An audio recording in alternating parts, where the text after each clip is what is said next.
بسم الله الرحمن الرحيم. الصلاة والسلام على رسول الله. ورحب بكم أيها الأخوة الزملاء باسم عمادة التعليم الالكتروني والتعلم عن بعد في هذه الورشة التدريبية التي تأتي في إطار ما تحرص عليه جامعة المجمع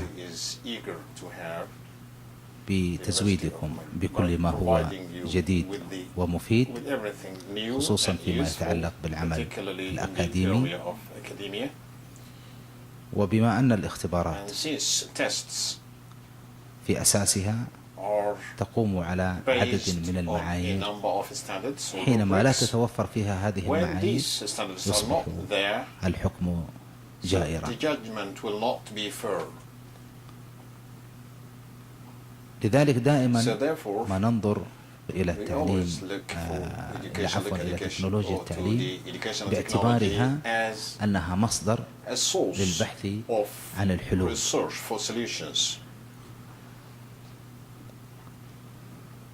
واليوم ليس على مستوى جامعة المجمع، وإنما على كافة الجامعات سواء المحلية أو العالمية، دائما ما يكون اختيارنا للسؤال هو قائم في الأساس على تفضيل ورؤية معد الأسئلة، فهذا السؤال يروق له وذاك لا، دون أن نتلمس النواتج التعليمية التي في الأساس قام عليها الحكم على هذا الطالب، والتي يؤول إليها كذلك الحكم على هذا الطالب من حيث الاجتياز وعدم الاجتياز. فمخرجات التعلم أو النواتج التعلمية هي غائبة عن كثير منا في إعداد هذه الأسئلة. لذلك جاءت التقنية بحلول، ولعل أبرز هذه الحلول هو ما تسعى إليه عمادة التعليم الالكتروني في تزويدكم به، ألا وهو نظام بنوك الأسئلة. المنهجيات العلمية تتوفر، أتحدث عن الخصائص السيكومترية للاختبار، تتوفر في قلب هذا النظام دون أن يستنزف ذلك منك جهدا أو فكرا، وإنما المنهجية هي بداخل النظام.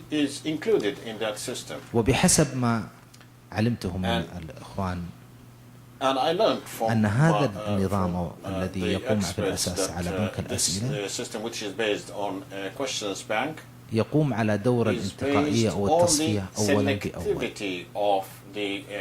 فالسؤال يتراوح مداه، لو قلنا مثلا من 0 إلى 10. السؤال السهل الذي لا يمكن أن يقيس دائما في مستوى السهولة عالية بالتأكيد هو مثله مثل السؤال الصعب الذي لا يجيب عنه أحد. نحن نستضيف اليوم شركة بيرسون فيو، وهي شركة رائدة وصاحبة توجه عالمي في بنوك الأسئلة.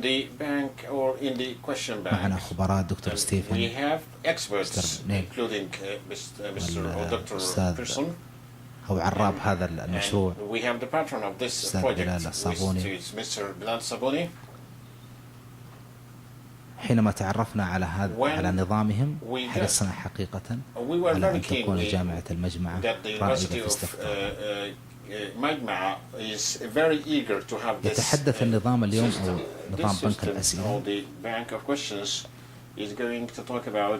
عن كيف تعد اختبارا جيدا بمساعدة هذا النظام. الاختبار الجيد بين قوسين هو ما يتمتع بالخصائص السيكومترية من حيث الصدق والثبات والموضوعية. نتحدث عن المنهجيات العلمية التي تساعدك في بناء الأسئلة. عموما ما أتينا هنا إلا لنقدم لكم الفائدة التي نأمل ونحن متأكدين إن شاء الله منها حينما يتم تطبيقها سوف تنعكس على حكمكم الصالح. خلال اليومين السابقين كنا في جولة فحص في كلية علوم الحاسب،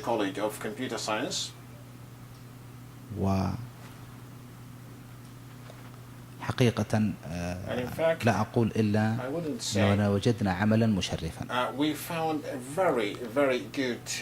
والخير هناك مثل يقول ما شهدت به، لا نستطيع أن نقول الأعداء ولكن نقول مثلا الخبراء. يعني أصروا لنا بأنهم وجدوا عملا ما كانوا يتوقعونه، وحقيقة سعدنا نحن بهذا الخبر، ونأمل إن شاء الله في خطوتنا القادمة كبايلة الآن فقط كلية علوم الحاسب ننتقل إن شاء الله إلى كليات أخرى. سوف نبدأ بالكليات التي لديها الهم ولديها الرغبة الصادقة في استقطاب هذا النظام. أنا أشكركم حقيقة على حضوركم، وأتمنى أن يكون فيه الخير والفائدة. أترككم مع الدكتور ستيفن. السلام عليكم ورحمة الله. Good morning all. Can everybody hear me? صباح الخير لكم جميعا. First, thanks for inviting us to speak at your university, and thanks to the Computer Science Department for being marvellous hosts for the last 2 or 3 days. As you can see, I'm Dr. Stefan Bondarovich. I'm a psychometrician who works at Pearson VUE. My background is in, my doctorate is from Oxford. I did learning theory and cognitive skill development for the last 7 years I've been with Pearson. My job is to provide measurement guidance for clients on how to construct and deliver good, reliable examinations. And that's what I want to talk about for the next 20 minutes or so. I want to convince you that measurement is a good thing and it's something you should be doing in your own examinations, etc. We've changed the agenda slightly, so the first session is going to be psychometric analysis, and then I'm going to come back to standard setting after we've had a break. I want to look at exam level analysis first. There's a psychometric theory called classical test theory. It's got its origins in the early 20th century. In fact, it goes back into the 1890s. And I mention that because I want to point out that psychometricians, measurement experts, know a lot about measuring examinations. Now, we've had 120 years at this. And for a lot of the stuff we do, we pretty much know what works and what doesn't work. Well, you'd expect that after 120 years, wouldn't you? So, what I want to talk to you about is scoring, or at least the score your candidates give in an examination. I want to talk about the reliability of that score. So you do your marking and you give a candidate 55. What does that 55 mean? How much reliability can you place in that 55? Is he better than somebody who scores 57, worse than somebody who scores 53? Measurement theory says, well, there is a lot of error in things that we do, and examination scores are no different. And there are a number of statistics we can provide which actually basically quality control for your examinations. They show you whether your examination is sound, whether it's reliable, whether you can trust your examination skills. So you do an examination, you get a candidate score, which is X on the top there. We assume that every candidate has a true level of ability. It is the case that as they go into the examination, you're taking a snapshot of their skills, their knowledge, their ability. And the candidate has a true ability level at that point in time. But this is measurement, and we have error in measurement. And we have random sources of error. somebody wakes up in the morning to go to the examination hall and they get some bad news, so they're not in a fit state to take it. So they underperform. There is systematic error. You do an examination and one set of your candidates has building work going on outside while they're taking the examination. That affects their performance. So there are a lot of which affect examination performance. But underlying that, candidates have an ability level. And the goal of psychometrics, what should be the goal for most examinations, is to reduce that error component, to get closer and closer to the true score. Because that's what you're interested in. You want to be able to compare candidates. You want to be able to put pass marks on that says these people should go forward to this course, these people shouldn't because they don't have enough knowledge. Unless you've got a good measurement system in place, you can't make those decisions.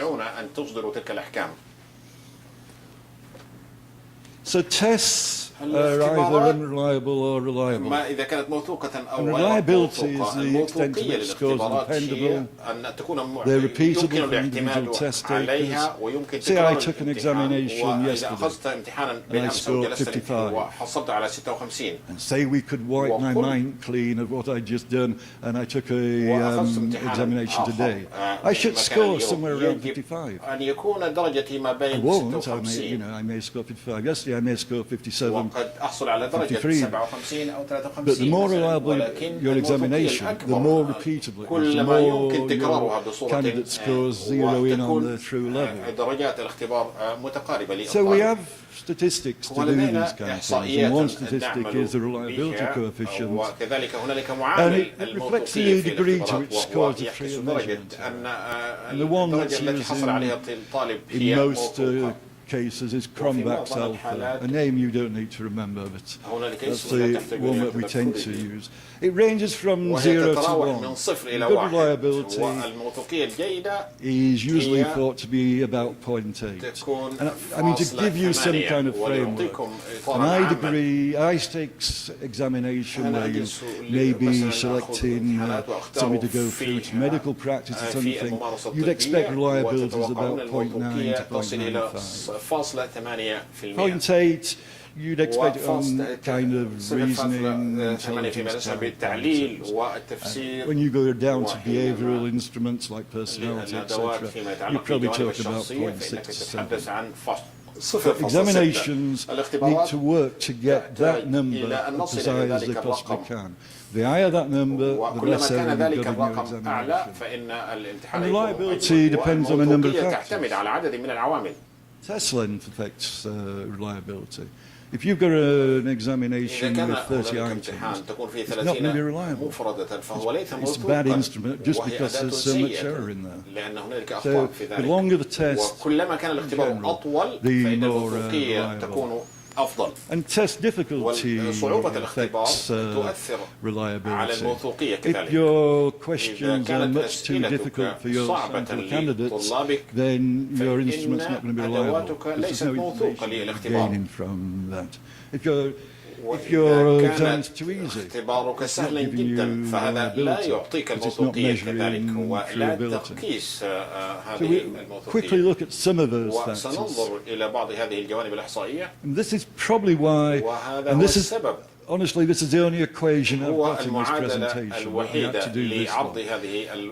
The standard error of measurement allows you to take your candidate score and look to see what confidence you can have on that candidate score. I mean, in English, it's standard error of measurement is a standard deviation times the square root of 1 minus the reliability coefficient.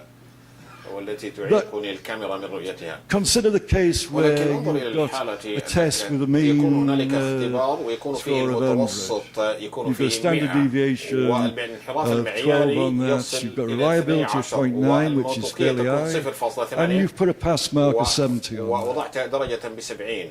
Candidate 1, they score 66, candidate 2 scores 74. So candidate 2 passes your examination, candidate 1 fails your examination. But if you want to be 95% confident that you know the ability, what you get is candidate 1 could be anywhere between 58 and 74. Candidate 2 could be between 66 and 82. In other words, with that amount of error on an examination, you could well be passing somebody who hasn't got the true ability level to pass, and you may be failing somebody who has got the true ability level. This is why reliability is so important. Examinations are there to do a particular job. They're there to measure people's ability and to ensure that only those who are competent in some skill or some ability pass through. So the more you can work on this kind of stuff, the more confidence you can have yourselves that the candidates who are going through to the next phase or something actually deserve to do that. They've got the ability to succeed. موثوقية في الاختبار في هذه الحالة. Any questions about that part before I go into the items? قبل أن And I should have said at the outset, by the way, stop me at any time. من الممكن توقفوني في أي لحظة إذا كانت لديكم أسئلة وسأجيب على أسئلتكم. Okay. So I want to talk about items أتحدث كذلك عن بنود الامتحان أو عن مفردات now. الاختبار. Analyze them. So why analyze items? Well, this skill behavior of bad items is actually fundamentally different from that of good items. So when you do these kind of analyses, you can look down a list of statistics and you can go, that's a good item, that's a bad item, that's a problem item, and I can look at that again. So it's a quality control exercise. You set an examination. An examination consists of X number of items, and you write your items, you put them on the examination, and you think, hey, I've done a good job there. Those are good items. The thing is, you don't know the good items. The only way you know whether an item is good is to give it to candidates to answer. Then when you get the results back, then you can find out if your items are good. Basically, writing items and thinking they're good and thinking that you've finished your work, that's just subjective opinion. What really counts is how candidates react to your items. And items are good to the extent that they discriminate amongst candidates. Especially high test scorers should actually choose the correct answer more than low scorers, and we'll look at what that means in practice. So there are 3 statistics that you get back if you do an item analysis. One is called the p-value, or the item difficulty, or the facility value. Depending on which country you come from, they tend to use these things interchangeably. It's the percentage of the total sample getting an item correct. So if you set an examination and on an answer 1, 70% of your candidates get that correct, then that is the p-value. Normally we take it to a decimal to say it's a p-value of 0.7. But it basically means 70% of your candidates get correct. So it goes between 0 and 1. No candidates might get it correct, so you get a p-value of 0. All your candidates might get it correct, so you get a p-value of 1, and everything between. And it's important because it reveals whether the item is too difficult or easy. And that's important because to get the best measurement instrument in an examination, you need to have an optimal average item difficulty. It's no good setting an examination paper where all of the questions are hard or all the questions are easy. And as a recommended guideline, the average difficulty on an examination paper should be about 0.65, 0.6 to 0.75. So, that's the average difficulty. To make a good paper, you have to have some hard items because you need to challenge the most able section of your candidate population. And you've got to have some easy items as well to enable those with lower ability to at least be put on the scale to see where they lie. And if an item's below 1 or greater than 9.9, then it's problematic. If it's less than 0.1, that means less than 10% of your candidates are getting it right. It may be that this is a really difficult item, but it also may be that you've done something wrong. And if it's more than 90% are getting it right, then it's not a good item because it's not doing anything. It's not providing information. So difficulty gives you a diagnostic which says if it's too low, if you're below 0.1, well, the answer key may be incorrect. We may have thought the answer B was the right answer, but actually when the candidates saw it, they realised answer C was the right. And that happens. Examinations go through with the idea that one question is, one option is the right answer, it turns out that a mistake was made. There may be more than one correct answer. That's not contents being rare or trivial. It may be something you mention in passing in a lecture. You remembered it as you were setting the examination and you wrote the item, but your students thought you were just telling them something in passing and didn't bother writing it down. And the question might not be clearly stated. Language for a lot of areas where you're setting items, etc., is very important. You've got to be clear, you can't be ambiguous in the way you state an item. So there's another statistic which is called the point by serial or the item total correlation. And this is a correlation coefficient. And it's the degree of relationship between an individual item and a candidate's performance across the whole examination. And it ranges from -1 to +1. And it should be positive, indicating that the candidates answered correctly tend to have higher scores. And again, if you get figures below 0.2, there's a problem with the item. If you get a negative point by serial correlation, there's a great problem. This is an item which is meant to be giving you information about your candidates. Unless the higher scoring candidates are answering this correctly, and the lower scoring candidates are getting it wrong, then this isn't giving you information about what you think you're measuring in your examination. So again, if it's below 0.2, you may have an incorrect key, you may have more than one key actually. Items too difficult and guessing is being used. And the point about that is that you set really difficult items. Candidates will guess. That's what candidates do in examinations. They don't know the answer, they guess. Candidates who guess add a lot more variability into examination scores. They introduce more error. So if you're actually encouraging candidates to guess by setting very hard questions, you're also leading to less reliable tests. And again, the item might be ambiguous. And the item could be testing something different from what the other items are.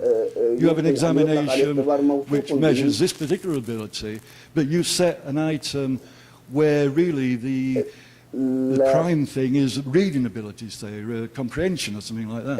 Your test isn't measuring reading ability, but the item requires a high degree of reading ability. So what you end up measuring with that item is something that's not related to what you thought you were measuring in the first place. And the final statistic is the index of discrimination.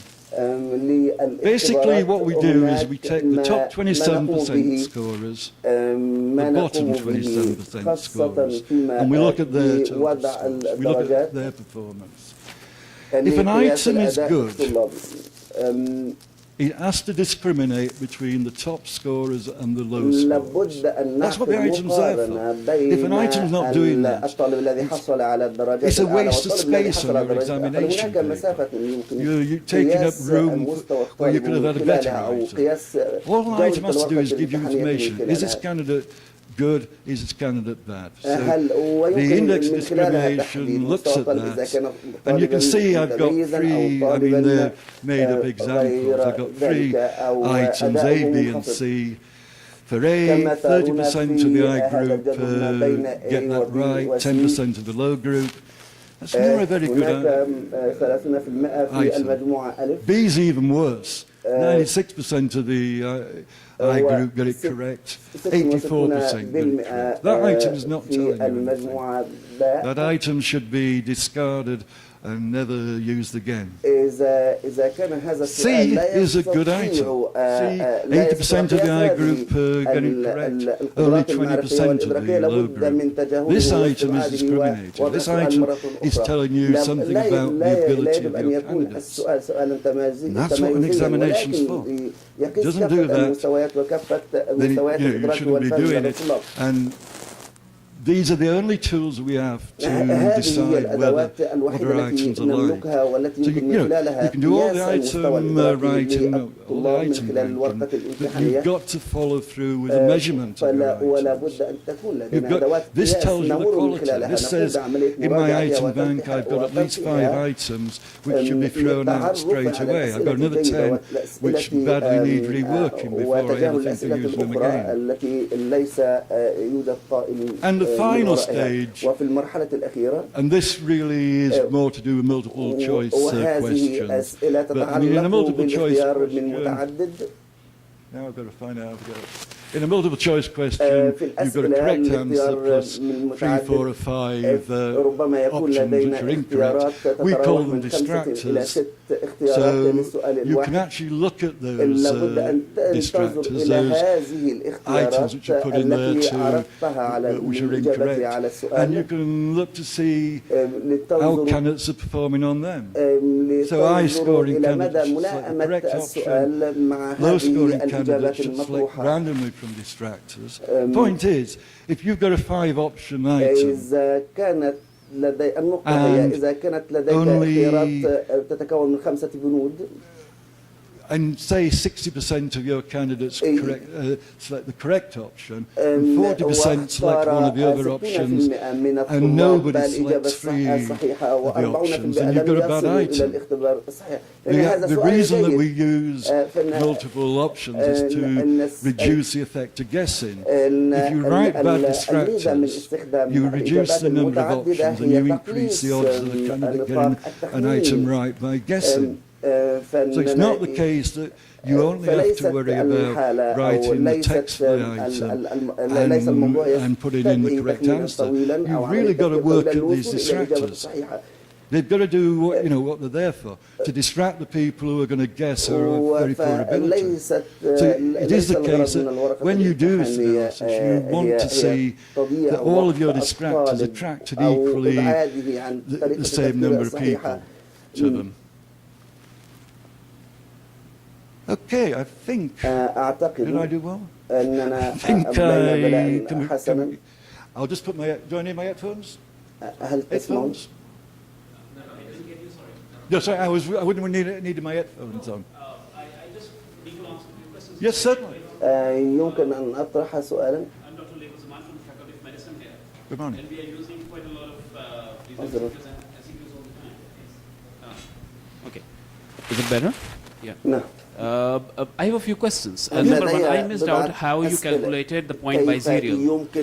I'm not sure if I got you right. The point by serial is just a normal correlation coefficient. So you take the individual scores on that item, so a number of ones and zeros, and those are correlated against the candidate's total score. So basically it tells you how correlated the item is with the performance overall on the examination.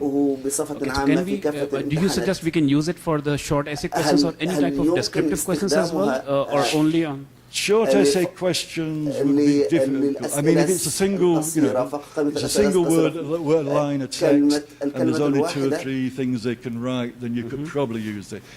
More useful for multiple choice and multiple response. Anything that we can use for the descriptive questions in that case? Anything, any kind of index that we can use for descriptive questions that you can suggest? If we're talking about essay questions, there's very little. If we're talking, let's say, there's a kind of intermediate step where you ask the candidate a question when it only needs a short line of text, and really there's only, you know, a few ways they can phrase it. Then you can do a frequency analysis. So basically you put it through a frequency analysis, which will give you a table and show you for every, you know, how many times somebody wrote this line of text. And it can be useful. I mean, I've analysed that kind of type of item with frequency, and you often find that the reason somebody's missed out a comma, it can reveal lots of information about that. But when you get onto kind of really a paragraph or an essay, it really doesn't, there's no way of doing that kind of analysis. نعم كلما كان السؤال طويلا أو you suggested using 27% top performance and 27% bottom performance. I have seen this data, this suggestion before, but I am not comfortable with 27%. Why this 27%? It's one of those strange psychometric things. There was a research paper written back in the 1950s, and for some reason this researcher chose 27%.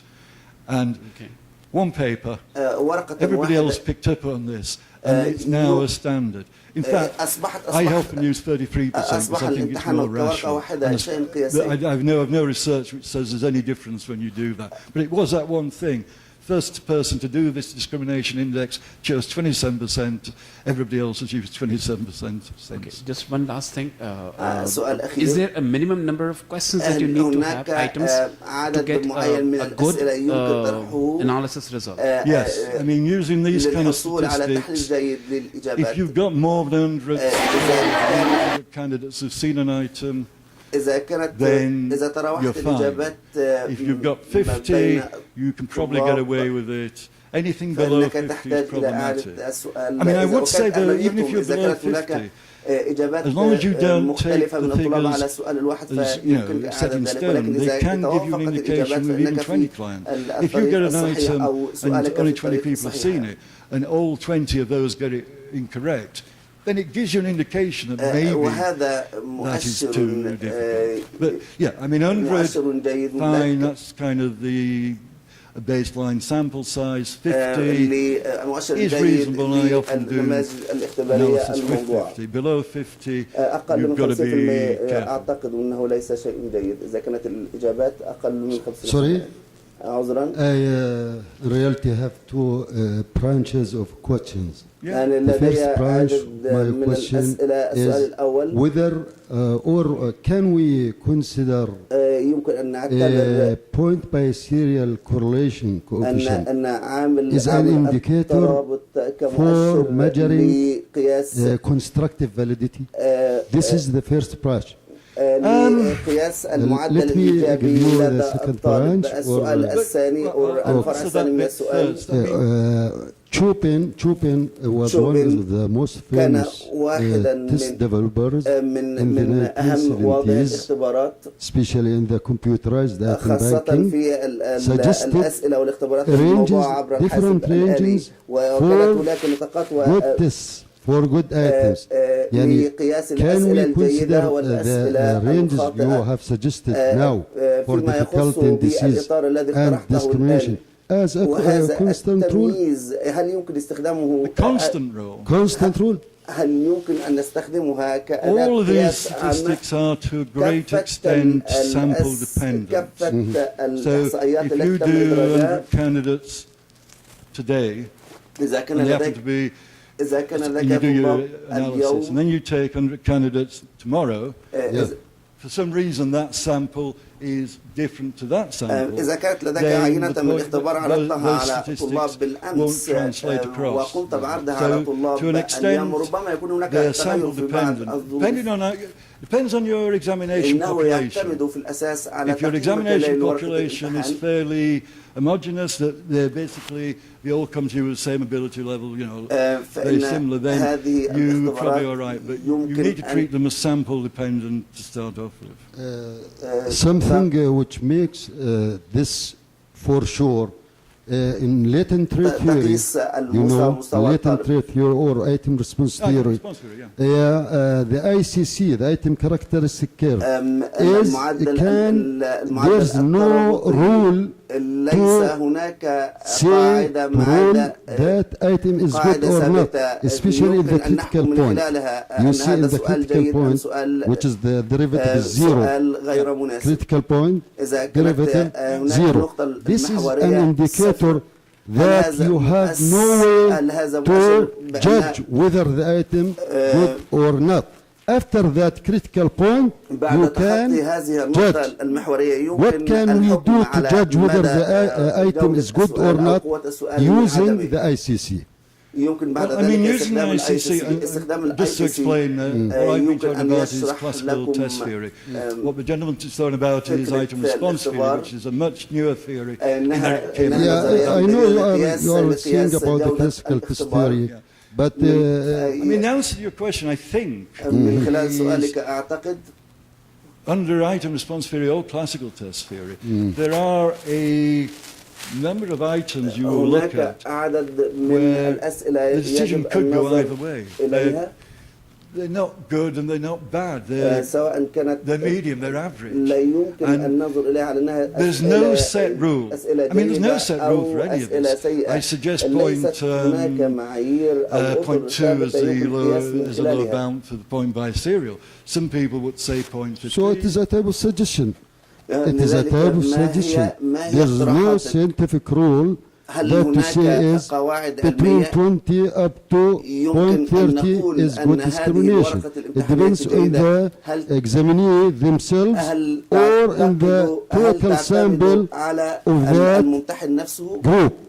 I mean, we use set rules all the time. I mean, for each of our examination, we will have set rules, which I think we use in ART or classical, and we will say, these items we are going to flag up because these are the criteria we've selected. But those are our selections. I actually think the ones we're using are fairly good. But you went to another organisation, they may be using a different set of rules. So there's no set rule in that everybody in the world would use it. But most of the ones I've seen from different organizations, they're pretty similar. There's not much disagreement. What's about the first component of the questions, point by serial? Can we consider it an indicator for constructive validity? Some people do. What it tells you is how that item measures up to what the rest of the examination is doing. To the extent that an examination is unidimensional, it's testing one ability. If you've got a very, very low point by serial, that would suggest that is actually measuring something of that main dimension. Thank you. I would use it that way myself. Thank you very much.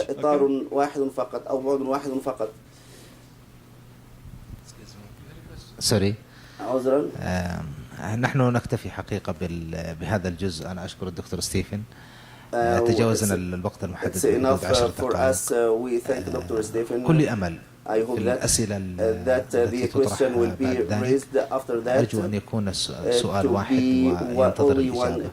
النقاش سوف يطول. كل منكم يملك الكثير، وحينما تناقش شخص في مثل هذه الورشة التدريبية يحتاج حتى يتم النقاش وتصلون إلى نتيجة مرضية بينكم. أعتقد لا يقل عن 20 دقيقة لكل شخص يريد أن يقنع الآخر بوجهة نظره. نحن في مجال التربية وهي قائمة في الأساس صحيح على أشياء علمية، ولكنها أيضا قائمة على وجهات نظر وتباين في الدراسات. فأنا أشكر حقيقة الأخوة الطارحية الأسئلة، وأشكر أيضا الدكتور ستيفن، وأرجو الالتزام بعد ذلك بالوقت، وأيضا الالتزام بسؤال واحد وننتقل حتى تعمل فائدة. شكرا دكتور ستيفن. الآن معنا الدكتور نيل. Welcome. Good morning. My name is Neil Wilkinson. I work for Pearson VUE. I've worked in the assessment industry now for about 10 years. I started with Pearson, setting up our test centres in the UK. I then moved on to set up our international test centres, and for the past 7 or 8 years have worked really solely on item banking within our content development team. So I now work to enhance our item banking tools, to work out best practice for them, and to strategise for where item banking goes into the future.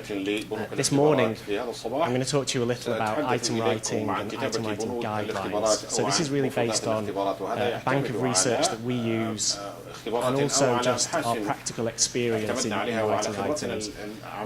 We deliver around about 10 million tests a year for clients. And so for those 10 million tests, we also write an awful lot of items. We have a dedicated content development team who write items, who review items. And so what I'll do today is just go through some of the guidelines that we use to create good items, and hopefully you might be able to put some of those things into practice.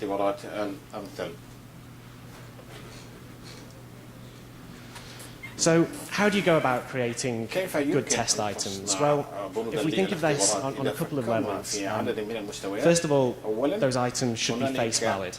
They should look to the candidate like the test is going to work, like it's testing an important thing to them, like it's testing a real thing that's going to make a difference in their assessment. Those items should also be accurate. They should be using, there shouldn't be any mistakes in them. There shouldn't be any spelling mistakes, any grammar mistakes, any factual errors in the item. Those items should be absolutely accurate.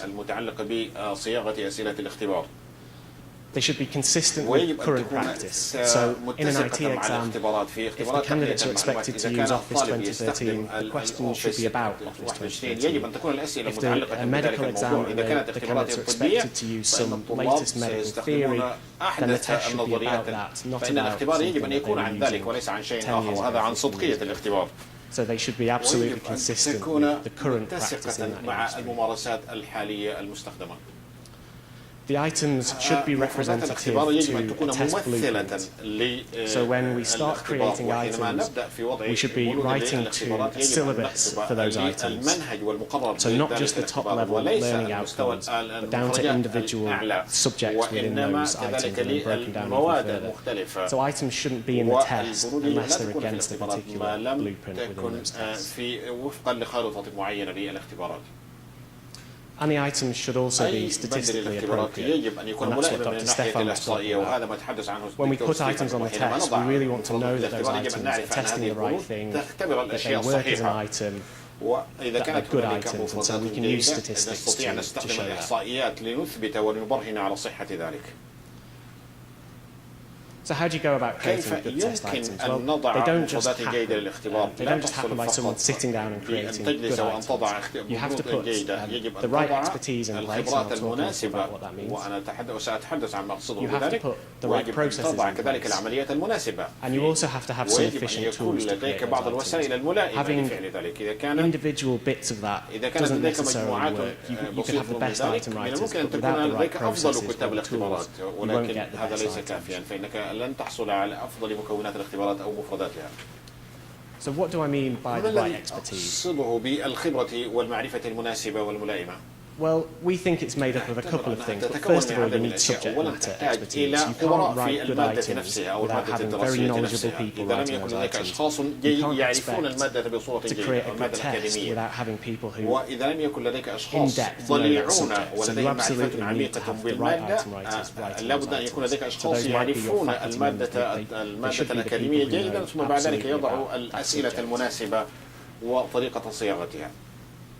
You probably also need some content development expertise, so people who are used to the item writing process, who understand how items kind of fit together and go on the test. And ideally you'll have some psychometric or some measurement expertise to help guide the measurement process around those items. لقياس تلك الاختبارات وبنود الاختبار. What do I mean by sound processes? Well, if we look at how we see the item writing process, we'll start off by writing those items. I'm sure that almost everyone in the room does that kind of thing right now. We would also suggest that there's then some sort of review or approval process من عملية المراجعة والاعتماد والموافقة على تلك what we الاختبارات. found is that you can have the best item. I could write what I think is a fantastic item, but if I'm sat next to Dr. Stephen and he disagrees, well, is that a good item? I don't know. It should really go through an approval process. وهذه لابد أن تمر بعملية موافقة ومصادقة لتلك الاختبارات. كلما اطلع عدد أكبر من الناس على تلك بنود الاختبارات هذه فسيكون هذا أمرا جيدا. Ideally, in a perfect world, we would also test those items before they get delivered to real candidates in a real exam.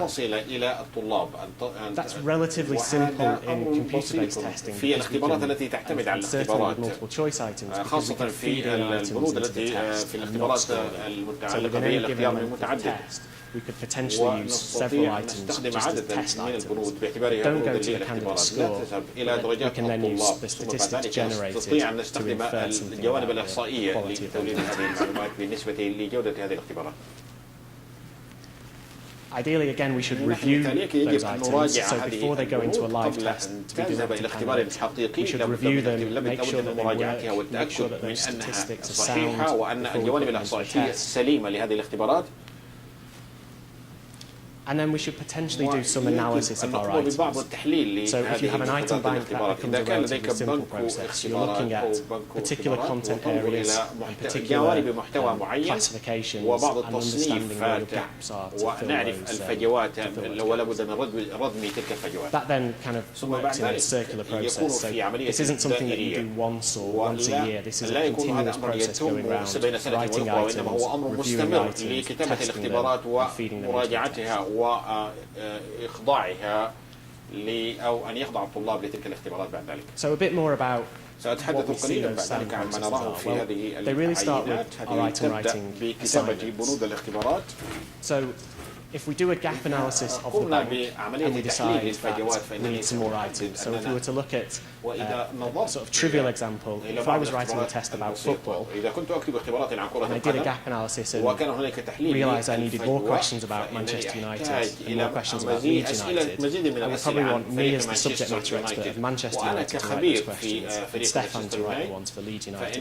So it's important when we're writing questions that we're assigning the right subject matter expert to the right الخبراء في المادة So that's a sort of trivial example, but in IT, if you have experts that are experts about this programming language, we'll get them to write questions about that programming language. So that gap analysis can help with وهذا التحليل للفجوات يستطيع أن تحدد لك كيفية كتابة الامتحان المناسبة. We should also look to put some training in place. So when we train item writers, when we start item writing projects at Pearson, we always train our item writers in what they're expected to do. I don't think it's reasonable to expect people to be able to just write good items off the bat. They should have to go, you should expect them to go through some training process. And that training process can be individual to companies or universities or even departments. You might have your own styles, you might have your own just way that test works. And so you should train your item writers. We also put together style guidelines.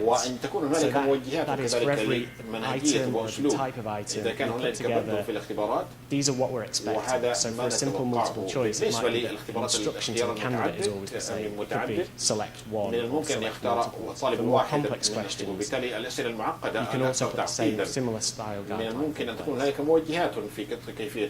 When you're writing those items, you should consider your candidate audience and make sure that those items are culturally sensitive, that people are not going to get upset or distressed or distracted in the exam because they're not expecting ولأنهم لم يتوقعوا تلك الأسئلة. You should also consider intellectual property rights. So items have their own copyright, material, graphics, audio, وكذلك جوانب الصوت والمقاطع الفيديو. وبالتالي يجب أن تنظر إلى من يملك هذه المواد من حيث جوانب الملكية. ويجب كذلك أن يكون قدر من عملية إجراءات المراجعة. So typically at Pearson we'll have several steps of a review process. The item will get written, ويكتب it will get reviewed by a subject matter expert. We'll have some sort of editorial and content review too. Before finally it's signed off by someone. And so every item we write gets signed off at some point by someone. تتم الموافقة عليه من قبل الخبراء والمراجعين. And then we also think that you should monitor the performance of those items. Dr. Stefan talked a little about that. Monitoring the performance of them is one step. Getting the statistics from the items is one step. The critical step, though, is feeding that back to your item writers. So for your item writers to understand what are the good items, what are the bad items, and then feed that into the future item development process.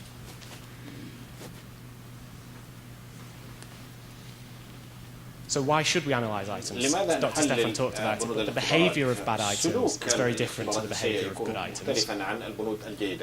And from my point of view, it provides a really good quality control as to how good your items are. So analysing the items helps you understand how good your items are, which then leads on to how good your test is, which then leads on to how effectively you're testing those candidates. And I mentioned it just before, but once you've got that measurement, the feedback on it, you can give to your item writers and they can help produce better items in the future. So Stefan talked a little about distraction analysis, and this is what it might look like to an item writer. So we have 5-option multiple choice item here, and this is showing that around about 330 candidates took the test. This distractor analysis should show that high-scoring candidates, that is, the really good candidates, should be selecting the correct answer more often than the lower-performing candidates. And in an analysis like this, that's exactly what it's showing. The point by serial on the distractor for A is a positive, and that's good. Stefan talked about why. And for the distractors, they're all a negative, which is also a good indication that this is a good item. So all of my low-scoring candidates there, you can see the mean score is lower. They're all selecting, the likelihood is they are more likely to select the wrong answer than the good-scoring candidates. And this is a potential problem item. These are actually real-life statistics from items that we've developed. You can see here that C is the key, but it's got negative discrimination there. So the good candidates aren't selecting that option. And there's a potential problem with E there. So this item, it might have the wrong key. It might be that the 2 options there are similar and distracting people. The key thing to this diagnosis, though, is that the statistics can tell you that there's a problem with an item. They can give you some indication that something's wrong with the item. But they don't necessarily tell you what that thing is. And to do that, you actually need to reference it back to the content. So statistics analysis on their own isn't good enough. Content analysis on its own isn't good enough. It's the combination of the two that really gets you some effective results.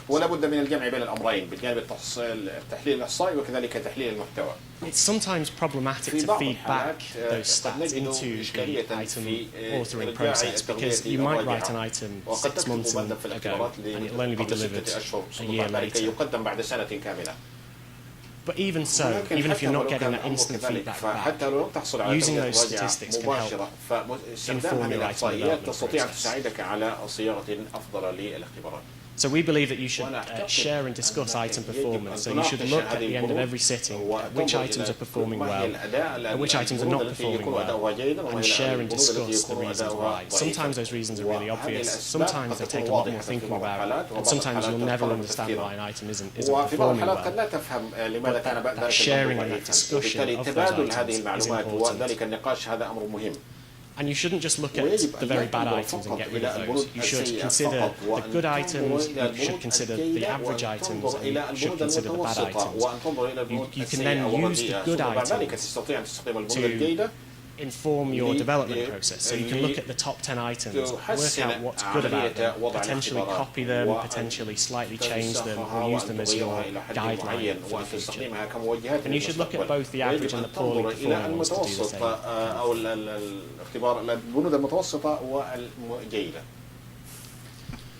And I talked before about efficient tools, and efficient tools for us really means some sort of item bank, and I will talk this afternoon a little more about item banking and the item banking process. But an item bank is really just a store of items, a store of all of the associated material with those items, and the historical record of those items.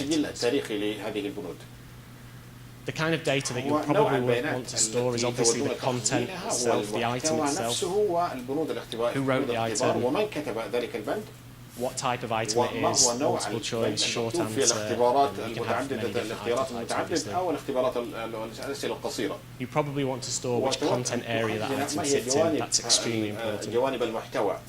You might also want to store extra data, such as the cognitive level, or whether it refers to any particular medical term, or IT term, or geography term that might be updating in the future, or legal term, these things that might be prone to updating. You probably want to store the revision history for that item. So has it changed in the last 12 months? Has it changed for the better? Has it changed for the worse? Who changed it? Those kind of things. Even if the item hasn't changed, you probably want to be really sure that it hasn't changed in the last 12 months. And so keeping a revision history is a really important way of doing that. And you might also want to keep the item status. So whether that item is currently good for live tests, is in practice, was once used and never wants to be used again. But storing the status of those items is very important. And we've talked a lot about it, but ideally, if you can, you should also be storing statistics against those items in the same place that you're storing them. The kind of things that you look for in item bank features, I'll go through this relatively quickly because I have a whole section on it later, but item banks generally have some way of entering the item, support for lots of different item types. They should also have lots of search capabilities for looking for items, for searching for items. When you're putting an item on a test, you want to be able to find it very quickly. And they should also have some import and export capabilities. So if you want an item to be on a CBT exam, it should import into one format. If you want it to be in a paper-based test, it should import into another format. So you should be looking for flexible import and export capabilities and some batch editing things. So if you want to change 100 items in one go, that can be quite a time-consuming process, and batch editing is important. In an item bank as well, you probably want to store the test history of those items. So you'll be looking for some way of building the test together. And then you'll also want to consider extra things, security potentially, workflow management. So if you put a review process in place, you want to understand where the items are in that workflow. So now we have some generalized guidelines for item development. And this is really how we do it in Pearson. These are just found through experience. But we find that an effective item development process doesn't begin with item writing. It begins way further down the line with an effective blueprint creation, an effective syllabus creation. People don't just sit down and write good items, they sit down and write items to a particular specification. So it is very important that you have that blueprint specification. When you're creating those items, you should carefully consider what information you need around them. So do you need to store the cognitive level? If so, you should make sure that everyone's storing the cognitive level. You should make sure that people understand how to rank that cognitive level. We should also recognize that item development, whilst subject matter experts are an absolutely critical part of it and don't work without it, it does require more than just that expertise. It requires the right processes, the right tools, the right environment to create good items. We should also expect that item authors require training in how to do that, both internal training for our department and generalised good item writing training. And item development really requires more than just authoring. So we can't expect people to just create good items all the time in isolation. We find that the best way to create those items is often in collaboration. So you might create the items independently, but then all come back together for a review of those items. We also believe that both style and grammar guidelines are important to make sure that those items are testing exactly what they want to test. The grammar thing seems a little unimportant, the grammar and spelling thing might seem unimportant, but if you have a candidate sat doing your test, This is the thing that they're passing the exam from your university. They need to believe that that exam is an effective exam. And so even smaller things, spelling mistakes, missing punctuation, to a candidate that seems like the exam hasn't had as much care and thought as it could have. In a way they slightly believe in the assessment works. And so it is really important. It seems like a minor point, but spelling and punctuation is very important. We should then use item performance to guide the future development of our items and to understand which items performing well. So here is another generalized guideline too. This is really focused on multiple choice items, but a lot of the concepts in there would also be relevant to the more complex items too. So an item should relate to specific content, to an actual thing that the candidate has learnt on the course, to actual content that's been available on the course or that's been available in books or reference material on the course. It should relate to specific content. It should be on the blueprint. So we often find that test authors feel like there's something missing from those test blueprints, feel like there are some things that the item author can test that the blueprint doesn't cover. We find that sticking to the test blueprint is a really effective way of narrowing down the exact topics and areas that candidates need to study. So if an item writer feels the blueprint is wrong, then we should look at changing the blueprint rather than just off the back creating items. Those items should also not contain trivial content. They should contain key material on the course. They shouldn't be, and Stefan talked about this earlier, they shouldn't contain things that the candidate might have seen offhand on the course. They should be looking to test the key concepts on that course. The items should also be independent from the other items, so you shouldn't have to answer question A correctly to answer question B. You shouldn't have to get question A, shouldn't cue the answer to question B. Those items should stand alone. They should be independent from one another. And they shouldn't be a trick question. It seems like a silly point, but you're not trying to trick the candidates when you're testing them. You're trying to assess whether they know something, whether they can pass this course.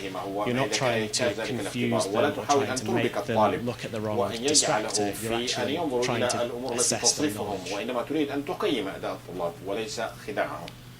The vocabulary should be suitable for your candidate population. So in a really technical degree, you should be talking technical language. In a social sciences degree, maybe that's less so. In a medical degree, you can talk medical terminology, but you should consider what terminology your candidates understand when you're writing those items.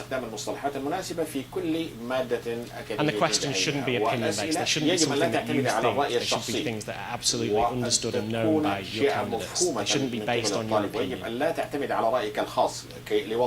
So these are just basic things for how a multiple choice item looks like, and then I'll discuss some samples.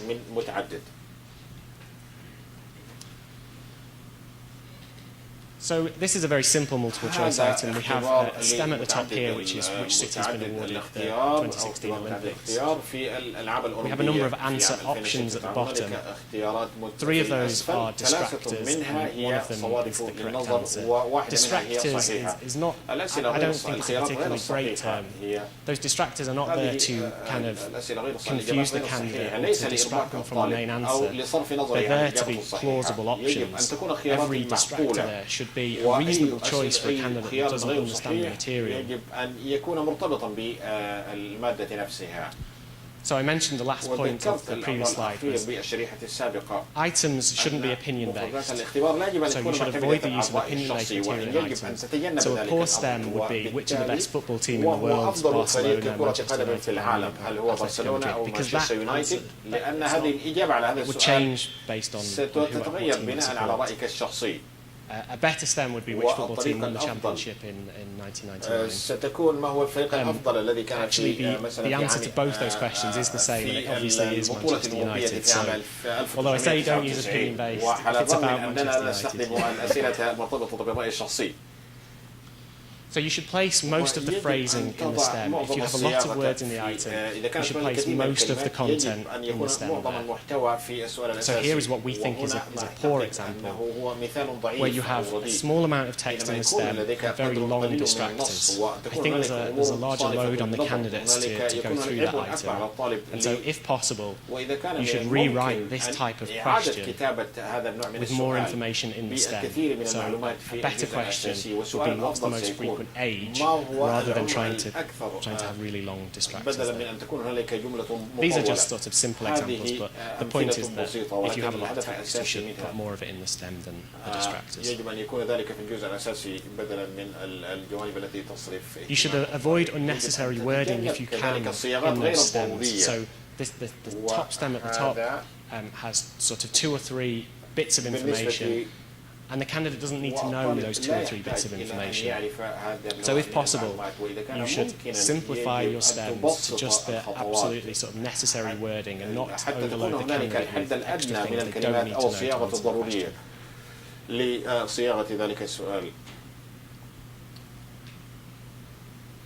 The stem should also clearly describe the problem or what's being asked of the candidate. So if we look at this question here, continuing education is, well, if you were to cover up the distractors there, that continuing education is, it could be anything, it could be a great thing, it could be increasing in the world, it could be a goal for a particular government. In a way, if you cover up those distractors, the good candidate should be able to understand or potentially even predict what the correct answer is without having to see the distractors. So we think a better stem would be a slightly longer stem that means that you can really focus in those distractors on the plausible options. You should also maintain similarity in the answer options. So you shouldn't jump from one concept to another within those item options. If it's a question about a particular thing, those distractors should all be plausible for that particular thing. You shouldn't be asked, those distractors shouldn't jump from one concept to another. As a general guideline, you should be looking to keep the answer options relatively equal in length. The reason we found for this, and it's sort of based on some studies that we've done internally, but we often find that the longer answer option is almost always the correct answer. If you have 3 very short options and 1 very long option, well, often it's the very long option that's correct. So you should avoid that kind of those kind of obvious cues to a candidate. So you should be looking to keep your answer options relatively equal. You should also keep your answer options in the same grammar style as the stem. So if you're asking a question in the stem, those answer options should be an answer to that question. You shouldn't mix up questions and statements. And equally, if it's a statement, then they should be handled slightly differently. The reason to do that again is just to avoid cueing the correct answer. So if you have 4 distractors and 2 of them fit in grammatically with those items, well, the odds are that one of those is going to be correct. So keeping in with the correct style really helps. You should avoid, obviously, cueing the right answer within those stems. And you should generally avoid words such as always and never when you're creating them. Always and never, again, are often the right responses, and so using those sorts of words gives a clue to a candidate that actually is the correct option. We should be looking to avoid repetitive wording in those answer options, and we should obviously vary the location of the key. I say obviously, it's amazing how many people don't vary the option, vary where that key sits. Often when you're writing items, you might assume that someone else is going to go through and review them and make sure that you have a quarter of all of the multiple choice items in the correct place. That often doesn't happen. So as an item writer, you should really be looking to mix up where you're putting the correct answer. In terms of the number of answer options, there are some disagreements here. I know Stefan's view is different from the regular Pearson view, I think. 4 is definitely the most common for multiple choice items. Research indicates that 3 might be enough, but obviously it increases the chance of guessing. And we found that if you have more than 4, كان لديك أكثر من 4 خيارات. it only works if the rest of the distractors are plausible. So there's no point in having 5 or 6 distractors if none of the candidates are picking the 5th and the 6th distractor. It doesn't make sense. Those distractors are a waste on the exam. So you should really keep those distractors so they're all plausible. حتى تكون الخيارات الأخرى معقولة كذلك. is a better thing to do. بالتالي فعل ذلك هو أمر مناسب أو أفضل. So finally, 10 steps to an effective item writing process. هنالك 10 خطوات. Well, you should use item banks or inventories or some store of where your items are to help guide your item writing process. So it doesn't really make sense to just start creating items anywhere. You should use gap analysis to understand where you need more items being written. تحليل الفجوات. You should provide a training program for your item writers so that they understand what's expected of them, so that they understand how to write items for your حتى يتعلم وضعي الاختبارات كيفية كتابة الاختبارات. You could look to developing a style guide. These things can be extremely simple but really effective when you're starting writing items. All of your items should be classified to a blueprint. All of your items should be validated by someone, and references to why the item is correct should be recorded. You should be looking to review all of your items for grammar and style. And ideally you'll have some sort of subject matter expert review process. If you have a review process in place though, you should also have acceptance criteria and share that, so people should know why an item will be accepted. If it meets this criteria, why it should be accepted. And ideally you should use statistical analysis there to help guide that further review process. And if you do that statistical analysis, you should look to provide feedback to your item writers. Are there any questions? Yeah. Thanks for these lectures. Just have one question for multiple choice. Now I have 4 answers. One is correct, that is 3 distractors. What we're saying is, about the distractor, is it better to be related to the correct answer or doesn't it? The key there is that it has to be plausible. So it doesn't have to be related to the correct answer. But a poor candidate reading the question could be tempted to sort of pick that answer. It could be it's a realistic answer. So they should be. You should maintain some level of similarity. So it should be around say, a similar concept. But it doesn't have to be directly related. المتعلقة بالسؤال. إذا كانت لديكم معايير لوضع السؤال من خلال خبرتكم. Items do you see conforming to all of those criteria? Because with my experience of 10 years, I have yet to find a good enough item that conforms to all of those criteria. Right. What's your experience? Yeah, a lot of that is, it depends. Depends on who's writing the item, what their motivation is, what the review processes are. So the attrition rate for those items can be incredibly high, and it can also be incredibly low, and it changes over time. So we have programs that start out with 50% item rejection rates, and over time, with more training, with item writers writing to the same style, you often find that really reduces to a sort of marginal rate, and you might get below sort of 5%. One of the big clients that we write items for, we started with a really incredibly high rejection rate, and over time it improves.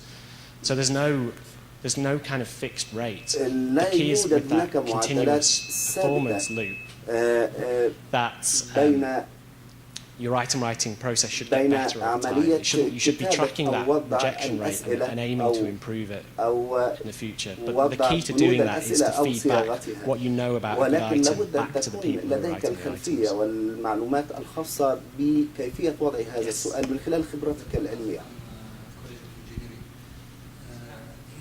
أعذرا لا أستطيع سماع السؤال. Dr. Amjad Khabbaz from College of Engineering. In design problems, it is not possible to write options.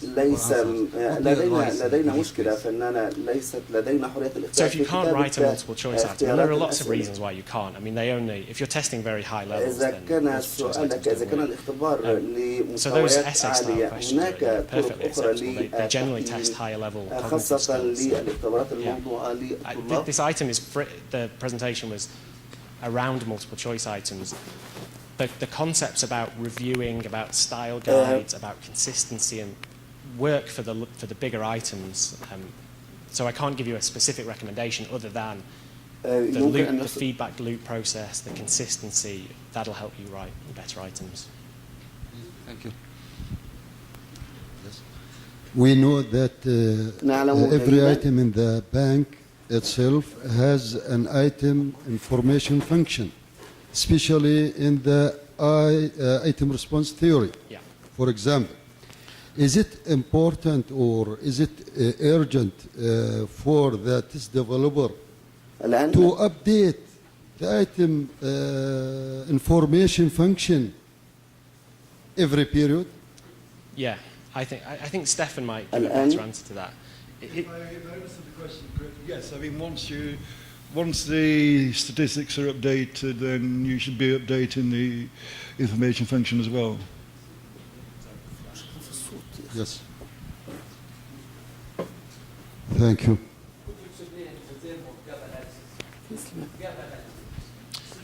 Gap analysis. So gap analysis, it happens when you have a large item bank, or it happens when you have an item bank. You need to understand where you need to create items. So you look at your test blueprint, and you might have 5 items in this particular subject area, 5 items in this particular subject area, and 25 in this one. You then compare that with other criteria. So you look at whether those items are performing really well or really badly.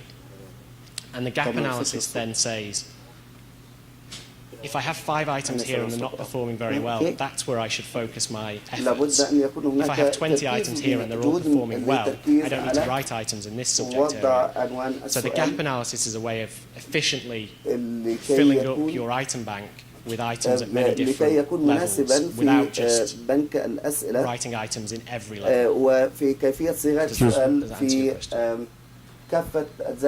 Thank you for nice representation. I want to ask one simple question about after creating the examination and answering how to evaluate the student verification for standard achievement and efficiency criteria for this test. If I understand the question, that's about measuring the performance of the candidate on the exam. Candidate, the successful of the process as a whole, facilities and relation between the students and lecturer and examination. في تحصيله العلمي من خلال المحاضرات وأدائه في الورقة الامتحانية. So if I understand the question, you're asking how do you find out from the candidate whether it was an effective test? How do you find out whether it's tested the right things, whether they enjoyed the process? Those kind of things. My question about the process as a whole. Not the student itself, all the facilities, all the relation between the lecturer and the student. Standard verifications of the student, for example, present the successfulness of the whole process of the university. Okay. So we often do for our own clients and our own testing programs, we'll just do a survey at the end of the test that then in those testing conditions ask the candidate very quickly how they rate the facilities, how they rate their teaching, how they rate the training provided. And then we'll feed those results back into the same sort of analysis that Stefan was talking about earlier. In a way, you're just measuring where they selected that they really liked the university. And so you then have a tie between the candidate record and the results there too. ومعرفة So النتائج it's المتوقعة. effectively just sort of نعم surveying أعتقد أنه من الفاعلية بمكان أن تكون لدينا مؤشرات ومعايير محددة لقياس مستوى الطالب. طيب أنا أقدم شكري للأخ على هذا العرض الرائع. لكن في سؤال ما هو الفرق يعني كيف أفرق بين خداع الطالب وبين محاولة معرفة قدرته وذكائه خاصة مثلا في بعض المواد العلمية مثل الرياضيات قد تضع بعض الأشياء لاستكشاف ذكائه وقدرته على فهم مثل بعض المعادلات الرياضية لكن هل هذا يعتبر خداع؟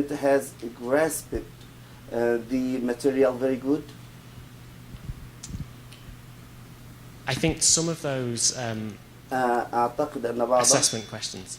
I think some of those questions will be answered by Dr. Stefan أعتقد أن in a الدكتور ستيفان يمكن الإجابة على هذا السؤال من خلال العرض الذي سوف يقدمه الدكتور ستيفان the effectiveness of the في student, كيفية how well they've grasped a قياس particular فعالية concept.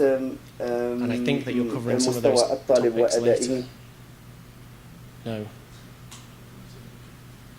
Can we have a think about that question and then maybe answer you after? يمكن أن نفكر في هذا السؤال ونجيب عنه بعد ذلك.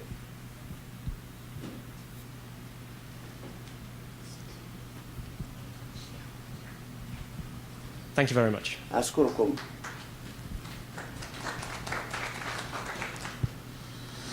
أنا أحب أطمن الأخوان. أولا أشكركم على التفاعل الجيد.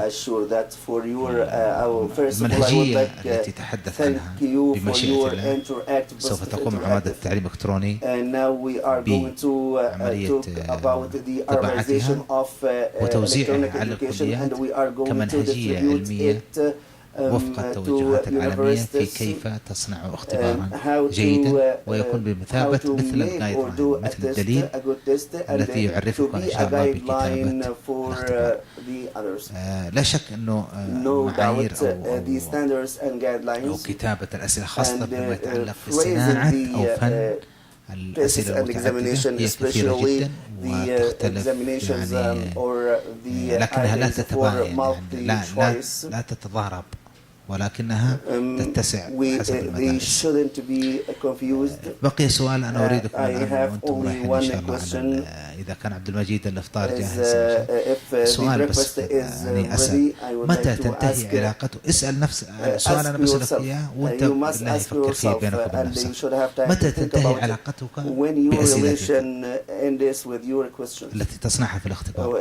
هل منا أحد عاد إلى الأسئلة بعد إخضاع الطلاب لها؟ فكرنا فيها.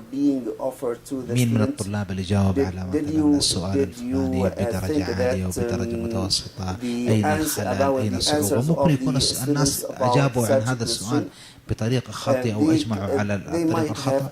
ممكن يكون بسببك أنت بسبب طريقتك في السؤال. فأنا أريدكم تفكروا هل حللنا أسئلتنا؟ أنا لا أريد إجابة. أنا أريد يعني مع الإفطار كذا وكوفي تفكروا فيه. أشكركم حقيقة وأتمنى لكم إفطارا هنيئا. شكرا لكم.